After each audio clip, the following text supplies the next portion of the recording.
नमस्कार दोस्तों, स्वागत है आपके अपने प्यारे से यूट्यूब चैनल पर। दोस्तों, आज के वीडियो में हम लोग डिस्कस करेंगे भारतीय संविधान के भाग 3 मौलिक अधिकार यानी कि फंडामेंटल राइट्स पर।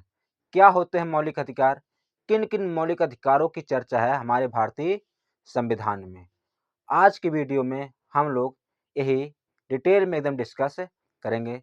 यह वीडियो सभी एग्जाम्स के लिए महत्वपूर्ण है, जहां पर भी पॉलिटी के सवाल पूछे जाते हैं। तो हम लोग शुरू करते हैं आज का अपना क्लास मौलिक अधिकार।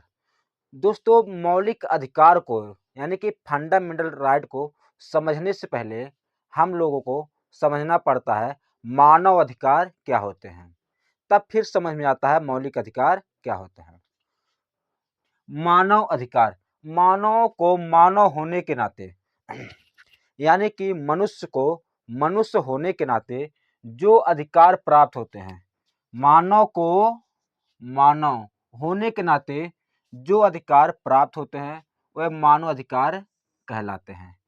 जैसे कि हमें मानव होने के नाते हमें स्वच्छ वातावरण, सांस लेने का अधिकार, घूमने टहलने का अधिकार, अच्छा भोजन करने का अधिकार, ये सब क्या है, मानव अधिकार है।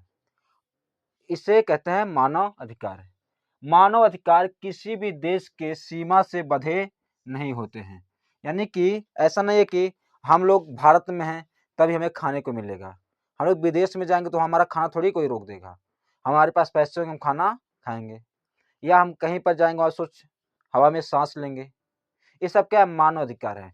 ये किसी भी देश के सीमा से बंधे नहीं होते और ना ही इनको किसी संविधान की जरूरत होती है। जबकि मौलिक अधिकार क्या होता है, यह देश से बंधे होते हैं, यह सिर्फ अपने ही देश के नागरिकों को प्राप्त होते हैं। जैसे कि मौलिक अधिकार देश की सीमाओं से बंधे होते हैं तथा ये नागरिकों को प्रदान किए जाते हैं। जो मौलिक अधिकार होते हैं यह देश की सीमाओं से बंधे होते हैं और यह देश के नागरिकों को ही दिए जाते हैं। ऐसा नहीं है कि हम लोग विदेशी नागरिकों को भी क्या आंदोलन करने का अधिकार दे दे कि हमारे सरकार के खिलाफ क्या करो, आंदोलन करो, ऐसा नहीं है। और ना ही धर्म की स्वतंत्रता दूसरे देश के नागरिक को दे देंगे, और ना ही उपाधि का देंगे, और ना ही समानता का स्वतंत्रता दूसरे देश के नागरिकों को देंगे। यानी कि जो मौलिक अधिकार होते हैं वह देश की सीमाओं से बंधे होते हैं और इन्हें अपने नागरिकों को ही दिया जाता है। जबकि मानव अधिकार देश की सीमाओं से बंधे नहीं होते और ना ही इन्हें किसी संविधान की उपेक्षा होती है। ये है मानव अधिकार और मौलिक अधिकार। अब लोग समझते हैं मौलिक अधिकार का वर्णन भारतीय संविधान के भाग 3 में अनुच्छेद 12 से 35 तक है। जो मौलिक अधिकारों का चर्चा है वह भारतीय संविधान के भाग 3 में अनुच्छेद 12 से लेकर 35 तक किया गया है। मूल संविधान में 7 मौलिक अधिकार थे। जो हमारा मूल संविधान था उसमें 7 मौलिक अधिकार थे, लेकिन जो वर्तमान संविधान है इसमें कितना मात्र 6 मौलिक अधिकार है। एक मौलिक अधिकार था संपत्ति का अधिकार, जो अनुच्छेद 31 में था। उसे 44वें संविधान संशोधन द्वारा अनुच्छेद 301 में जोड़ दिया गया, क्योंकि उसे मौलिक अधिकार से हटाकर विधिक अधिकार यानी कि लीगल राइट्स में जोड़ दिया गया। क्योंकि दोस्तों मौलिक अधिकार जो होते हैं यह सरकार के विरुद्ध प्राप्त होते हैं, सरकार इनमें बहुत ज़्यादा बदलाव नहीं कर सकता है, जबकि विधिक अधिकार में सरकार बदलाव कर सकती है। तो वर्तमान में 6 मौलिक अधिकार हैं। मौलिक अधिकारों का उल्लंघन, अगर जो हमारे 6 मौलिक अधिकार हैं इनका उल्लंघन हो रहा है तो सुप्रीम कोर्ट, कौन, उच्चतम न्यायालय याचिकाएं जारी करता है। इसको हम लोग पढ़ेंगे अनुच्छेद 32 में उच्चतम न्यायालय और अनुच्छेद 226 में उच्च न्यायालय याचिकाएं जारी करती है। जब हमारे मौलिक अधिकारों का उल्लंघन होता है तो सुप्रीम कोर्ट और हाई कोर्ट दोनों याचिकाएं जारी कर सकते हैं, जिसे अंग्रेजी हम लोग रिट्स कहते हैं।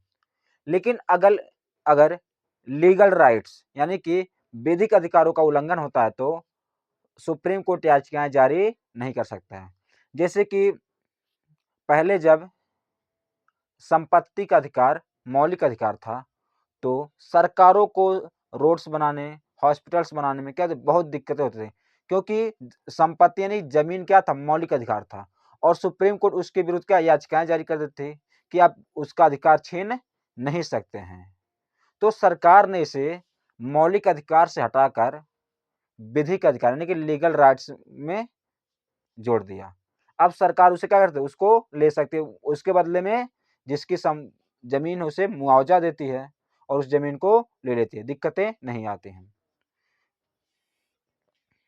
तो यही है कि अगर मौलिक अधिकारों का उल्लंघन होता है तो उच्चतम न्यायालय और उच्चतम न्यायालय अनुच्छेद 32 के तहत और उच्च न्यायालय अनुच्छेद 226 के तहत याचिकाएं जारी करती है, जबकि विधिक अधिकारों का उल्लंघन होने पर याचिकाएं जारी नहीं करता है।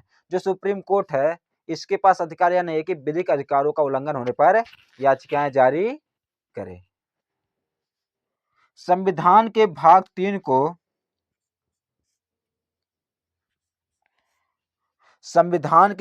3 को भारतीय संविधान का मेग्ना कार्टा कहा जाता है। ये मेग्ना कार्टा शब्द क्या है? इस 1215 ईस्वी में इंग्लैंड के राजा द्वारा वहां के नागरिकों के लिए एक अधिकार पत्र निकालते हैं, जो मतलब अधिकार देते हैं एक पत्र, उसी पत्र को मेग्ना कार्टा कहा जाता था। यानी कि जो अधिकार पत्र था उसी को क्या मेग्ना कार्टा कहा जाता था। यह इंग्लैंड के राजा ने अपने नागरिकों को 1215 ईस्वी में दिए थे। तो इसी वजह से भारतीय संविधान का भाग 3 जो अपने देश यानी कि भारत के नागरिकों को क्या देता है, अधिकार देता है, उसे भारतीय संविधान का मेग्ना कार्टा कहा जाता है। मौलिक अधिकार की अवधारणा हमने अमेरिका के संविधान से लिया है। ये जो हमारे देश भाग 3 है मौलिक अधिकार, इसकी जो अवधारणा है ये हमने अमेरिका के संविधान से लिया है। यानी कि अमेरिका के संविधान में मौलिक अधिकार था, तो वहां से हमने ले लिया कि भारत के संविधान में भी मौलिक अधिकार होंगे। क्या क्या अधिकार दिए जाएंगे अपने हिसाब से हम लोग क्या डिसाइड कर लिए, अपने परिस्थितियों के हिसाब से, अपनी जनता के हिसाब से हमने डिसाइड किया गया है। मौलिक अधिकार राज्य के विरुद्ध पर्याप्त होते हैं। इस शब्द को हम लोग समझते हैं, जो राज्य के विरुद्ध, राज्य का मतलब होता है सरकार, या यहाँ कहने का मतलब है कि मौलिक अधिकार राज्य के विरुद्ध प्राप्त होते हैं, यानी कि राज्य यह चीजें नहीं करेगा। यानी क्या किसी के मौलिक अधिकार, इसमें क्या हर चीज जब मौलिक अधिकार हम लोग पढ़ेंगे, इसमें क्या राज्य नहीं करेगा, राज्य नहीं करेगा, राज्य नहीं करेगा, ऐसी शब्दें आएंगी। तो इसीलिए कहा जाता है कि मौलिक अधिकारों की जो प्रकृति है ये निषेधात्मक है। यानी क्या ये राज्य के विरुद्ध प्राप्त, कि राज्य नहीं करेगा, क्या जनता के लिए है, यहाँ के नागरिकों के लिए है। उम्मीद करते हैं यहाँ तक समझ में आया होगा। इसका स्क्रीनशॉट लीजिए। फिर हम लोग पढ़ते हैं अनुच्छेद 12, अनुच्छेद 13 और ऐसे अनुच्छेद को पढ़ते हुए हम लोग चलते हैं। दोस्तों अब हम लोग समझते हैं अनुच्छेद 12 को। अनुच्छेद 12 बहुत ही महत्वपूर्ण अनुच्छेद है, क्योंकि इसमें राज्य शब्द को परिभाषित किया गया है। जो पूरे संविधान में सबसे ज्यादा आते हैं राज्य शब्द। समझते हैं क्या क्या चीजें राज्य शब्द में आती हैं। अनुच्छेद 12 कहता है इसके अंतर्गत राज्य, क्या जी, राज्य शब्द को परिभाषित किया गया है। इसके अंतर्गत संसद, यानी कि राज्य शब्द में संसद अथवा विधानमंडल, यानी कि संसद पूरे देश के स्तर पर और विधानमंडल एक प्रदेश यानी कि स्टेट के स्तर पर द्वारा स्थापित संस्थाएं, यानी कि संसद द्वारा स्थापित संस्थाएं अथवा राज्य विधानमंडल यानी कि विधानमंडल द्वारा स्थापित संस्थाएं, संघ अथवा राज्य सरकार द्वारा स्थापित संस्थाएं। पहला कह रहा है कि संसद द्वारा स्थापित, यानी कि जो संसद के नियमों से बनते हैं उसके द्वारा स्थापित, या विधानमंडल के द्वारा स्थापित, या संघ अथवा राज्य सरकार, जो हमारी संघ सरकार यानी कि सेंट्रल गवर्नमेंट और स्टेट गवर्नमेंट द्वारा स्थापित संस्थाएं, और स्थानीय निकाय यानी कि लोकल बॉडीज, जैसे हो गया ग्राम पंचायत, नगर पंचायत, राज्य शब्द की परिभाषा में शामिल हैं। पहला तो कह रहा है संसद अथवा विधानमंडल द्वारा स्थापित संस्थाएं, संघ अथवा राज्य सरकार द्वारा स्थापित संस्थाएं, लोकल बॉडीज यानी कि स्थानीय निकाय क्या है, राज्य शब्द की परिभाषा में शामिल हैं। फिर कह रहा है संघ सरकार अथवा किसी भी राज्य के नियंत्रण में स्थापित संस्थाएं, यानी कि ऐसी संस्थाएं जो संघ सरकार या राज्य सरकार के नियंत्रण में हैं, वो भी संस्थाएं क्या होंगी, राज्य शब्द के अंतर्गत आती हैं। ये हो गया राज्य शब्द की परिभाषा। अब हम लोग समझते हैं अनुच्छेद 13 के बारे में। अनुच्छेद 13 इसके अंतर्गत कुल 4 धाराएं हैं। अनुच्छेद 13 में वर्तमान समय में कुल 4 धाराएं यानी कि चार अनुच्छेद हैं। मूल संविधान में कुल 3 धाराएं थी। जब मूल संविधान था 26 जनवरी 1950 को जो लागू हुआ था, उसमें अनुच्छेद 13 के अंतर्गत 3 धाराएं थी, लेकिन वर्तमान समय में 4 धाराएं हैं। चौथी धारा को 24वें संविधान संशोधन, कौन सा 24वां 24th संविधान संशोधन द्वारा 1971 में अनुच्छेद 13 के अंतर्गत 13(4) नामक धारा जोड़ी गई थी। यानी कि 24वें संविधान संशोधन द्वारा अनुच्छेद 13 के अंतर्गत 13(4) नामक धारा जोड़ी गई थी। अनुच्छेद 13(1) कहता है कोई भी ऐसी विधि, अनुच्छेद 13(1) क्या करा, कोई भी ऐसी विधि, यानी विधि मतलब कानून या लॉ, विधि जो संविधान के लागू होने से पहले की है, यानी कि ऐसा कोई कानून जो संविधान के लागू होने से पहले की है। जिसे हम जब संविधान लागू हुआ 26 जनवरी 1950, ऐसा कोई कानून जो उससे पहले बने हों, उसके साथ संगत होना चाहिए।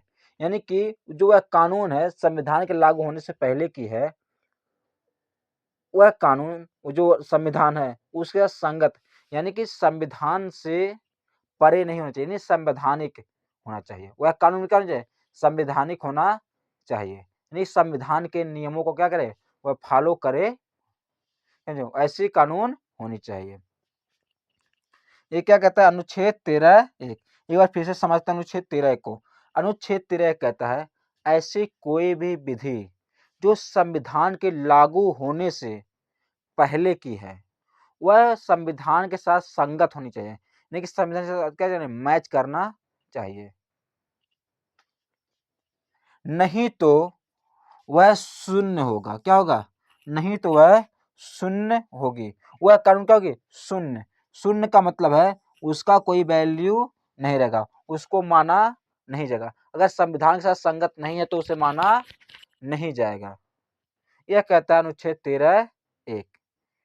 उम्मीद करते हैं इतना समझ में आया होगा। इसका प्रश्न शॉर्ट लीजिए, फिर लोग समझते हैं अनुच्छेद 13(2), अनुच्छेद 13(3) और अनुच्छेद 13(4) के बारे में।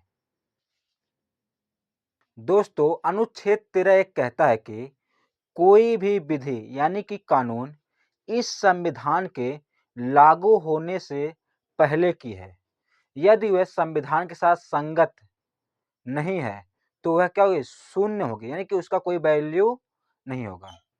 अनुच्छेद 13(2) कहता है यदि कोई विधि जो संविधान के लागू होने के बाद की है, कहता है संविधान के लागू होने के बाद की सभी विधियां संविधान के साथ संगत होनी चाहिए, नहीं तो शून्य होंगी।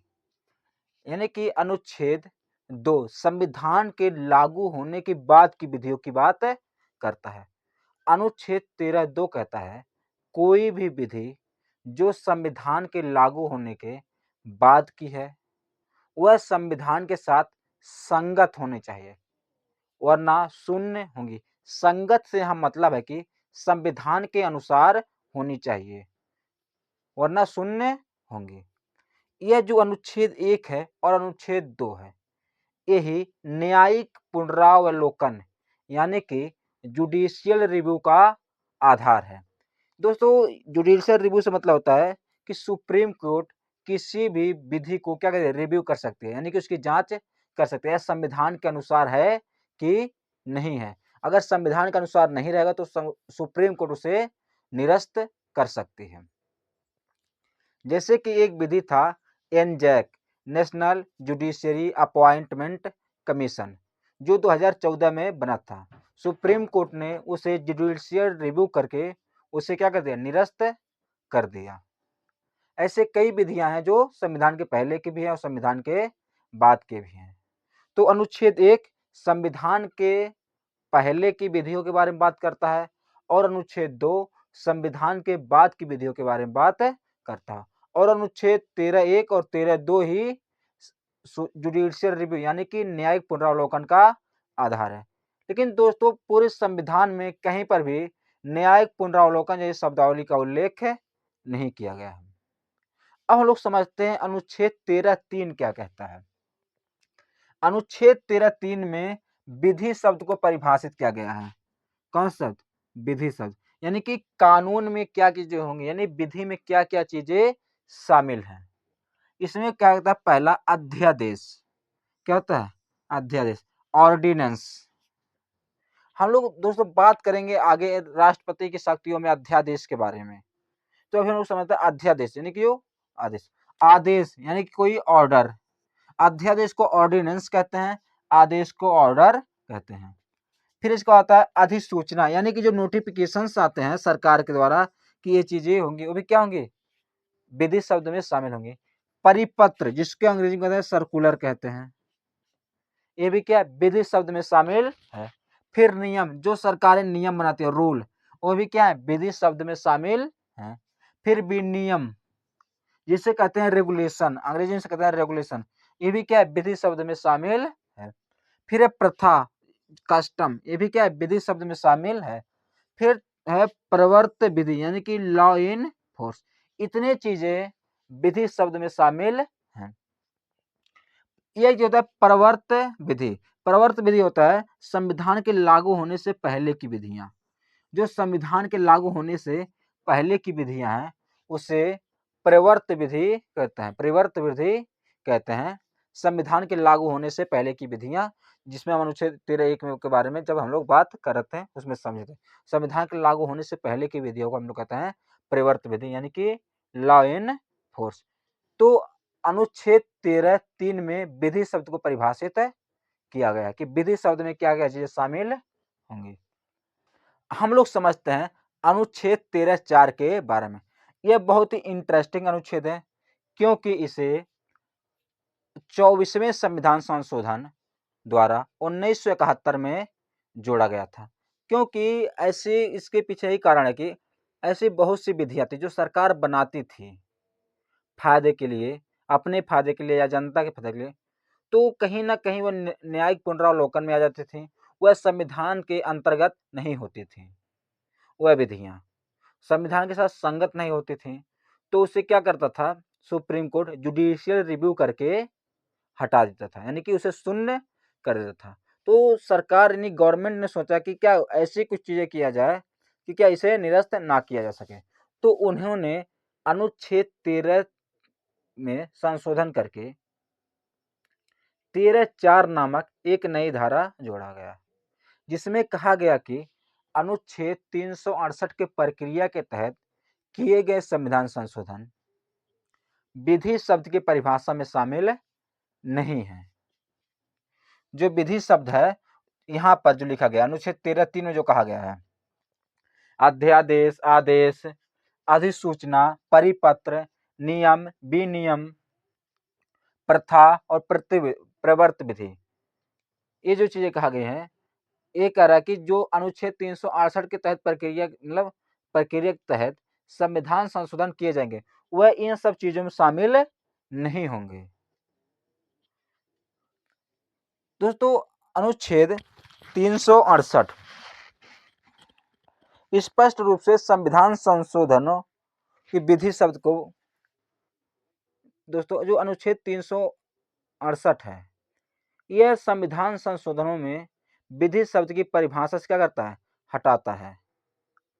जो अनुच्छेद 368 के तहत जो संशोधन किए जाएंगे, क्या करता है, यह विधि शब्द की परिभाषा से हटाता है कि यह विधि शब्द में शामिल नहीं होंगे। लेकिन केशवानंद भारती बनाम केरल राज्य 1973 के मामले में सुप्रीम कोर्ट ने निर्णय दिया था कि आधारभूत संरचना का उल्लंघन किए जाने पर, यानी कि सुप्रीम कोर्ट यह कह रहा है कि आधारभूत संरचना का उल्लंघन, यानी कि जो बेसिक स्ट्रक्चर ऑफ कॉन्स्टिट्यूशन है, यानी कि जो भारतीय संविधान की आधारभूत संरचना, यानी कि जो नींव है भारतीय संविधान की, का अगर वह उल्लंघन होता है, अगर 368 के तहत प्रक्रिया के तहत अगर संविधान संशोधन किए जा रहे हैं और वह संविधान संशोधन भारतीय संविधान की आधारभूत संरचना का उल्लंघन करता है, तो अनुच्छेद 368 की प्रक्रिया के तहत किए गए संविधान संशोधनों को भी न्यायालय में चुनौती दी जा सकती है।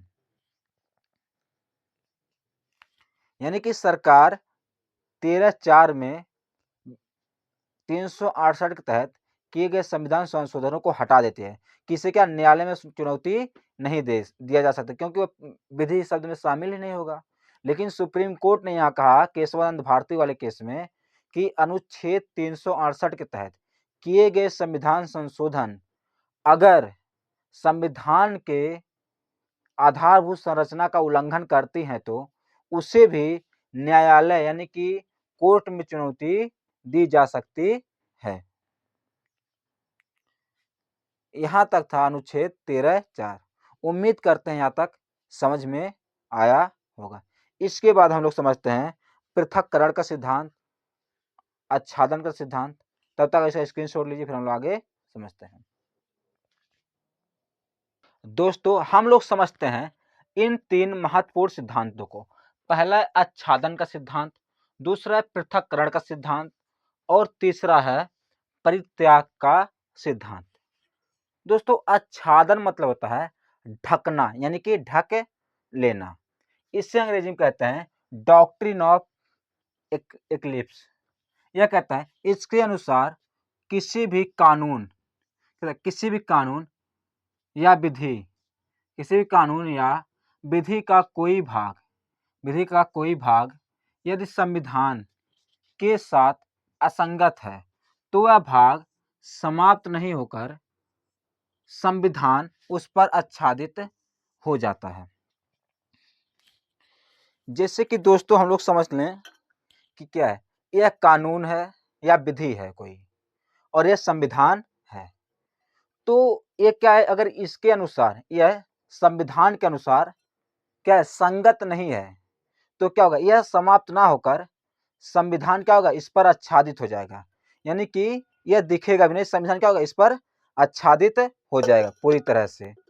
तो क्या ऊपर सिर्फ संविधान दिखेगा और यह कानून क्या होगा, यह कानून पर संविधान आच्छादित हो जाएगा, जो संविधान के साथ संगत नहीं है। एक बार हम लोग फिर से समझते हैं। जैसे समझ लें, आच्छादन सिद्धांत यह कहता है कि यदि कोई कानून या विधि का कोई भाग संविधान के साथ संगत नहीं है तो वह कानून क्या समाप्त ना होकर संविधान उस पर आच्छादित हो जाता है। जैसे मान लो क्या, यह कानून है या विधि का कोई भाग है और यह संविधान है, यह संविधान के अनुसार नहीं है, यह चीज क्या है, संविधान के अनुसार नहीं है, तो हम क्या इसको थोड़ी समाप्त कर देंगे। तो क्या करेंगे, संविधान इस पर क्या हो जाएगा, आच्छादित हो जाएगा और यह दिखेगा नहीं। यह होता है आच्छादन का सिद्धांत। अब दूसरा आता है पृथक्करण का सिद्धांत, डॉक्ट्रिन ऑफ सेवरेबिलिटी। यह कहता है किसी कानून अथवा विधि का कोई भाग यदि संविधान के साथ संगत नहीं है तो कानून का अथवा विधि पूर्णतः समाप्त ना होकर केवल उसका वह भाग समाप्त होता है। यह कह रहा कि यदि किसी कानून अथवा विधि का कोई एक भाग जो संविधान के साथ संगत नहीं है, वह क्या होगा, वह पूरा कानून समाप्त नहीं होगा, बल्कि वह भाग समाप्त होगा जो संविधान के साथ संगत नहीं है। जब मान लो क्या कोई एक कानून है, यह क्या है, एक यह कानून है और यह जिसमें रखा जाएगा, यानी कि जो हम जहाँ रखते हैं हम लोग बर्तन, तो अगर यह चीज जो इसका ये वाला पार्ट उसमें नहीं आ रहा है, तो हम इसका मतलब थोड़ी कि हम इसको रखेंगे ही नहीं, तो क्या कर सकते हैं, इसको हम निकाल सकते हैं, निकाल के इसको क्या करेंगे, इसको हम रखेंगे। तो क्या संविधान कानून का यह क्या एक भाग है, यह क्या है, कानून है और कानून का यह एक भाग है जो संविधान के साथ संगत नहीं है, तो क्या करेंगे, इसको हम निकाल देंगे। बाकी भाग जो संविधान के साथ संगत होगी वह कानून वैसा की वैसा रहेगा। यह होता है पृथक्करण का सिद्धांत। फिर तीसरा है परित्याग का सिद्धांत, यानी कि डॉक्ट्रिन ऑफ वेवर्स। यह कहता है कोई भी व्यक्ति अपने मौलिक अधिकारों का त्याग नहीं कर सकता, यानी कि जो हमें मौलिक अधिकार मिले हुए हैं 6, उनका हम क्या त्याग नहीं कर सकते। यानी कि हमें जीने का अधिकार मान लो मिला है, तो हम क्या करते हैं, हम खुद से मर नहीं सकते हैं, क्या मतलब सुसाइड इंसान नहीं कर सकता, ये क्या है, अधिकार में नहीं है सुसाइड करना। तो यह 3 सिद्धांत हैं, आच्छादन का सिद्धांत, पृथक्करण का सिद्धांत और परित्याग का सिद्धांत। उम्मीद करते हैं समझ में आया होगा। कल के वीडियो में हम लोग समझेंगे अनुच्छेद 14 यानी कि समानता के अधिकार के बारे में पूरे डिटेल में। तब तक के लिए चैनल को सब्सक्राइब और वीडियो को लाइक करना ना भूलें। जय हिंद, जय भारत।